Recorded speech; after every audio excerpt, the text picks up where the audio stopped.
வணக்கம். TNPSC, RRB, SSC, UPSC இந்த மாதிரியான எக்ஸாமினேஷனுக்குலாம் ப்ரிப்பேர் பண்ணிட்டு இருக்கீங்களா?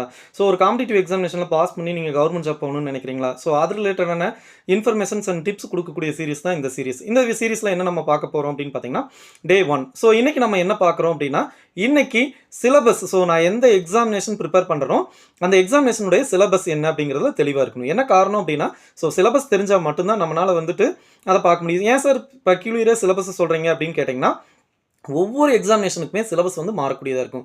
எக்ஸாம்பிள் எஸ்எஸ்சிக்கு பார்த்தீங்கன்னா ஒரு மாரி இருக்கும். ஆர்ஆர்பிக்கு பார்த்தீங்கன்னா ஒரு மாரி இருக்கும். யுபிஎஸ்சி இது ஒரு மாரி இருக்கும். டிஎன்பிஎஸ்சி இது ஒரு மாரி இருக்கும். டிஎன்பிஎஸ்சிலேயே வந்து பார்த்தீங்கன்னா, குரூப் 1க்கு ஒரு மாரியான பேட்டர்ன் இருக்கு. Examination pattern.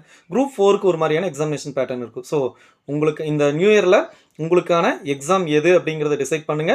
அதுக்கான சிலபஸ ஃபர்ஸ்ட்டு எடுங்க. அதில என்னென்ன படிக்கணும் அப்படிங்கிறதுக்கான ஒரு பிளான ரெடி பண்ணுங்க. ஸோ இந்த மாரி யூஸ்ஃபுல்லான இன்ஃபர்மேஷன்ஸ் உங்களுக்கு கிடைக்கணும் அப்படின்னா நம்ம சேனல சப்ஸ்கிரைப் பண்ணிக்கங்க. Thank you.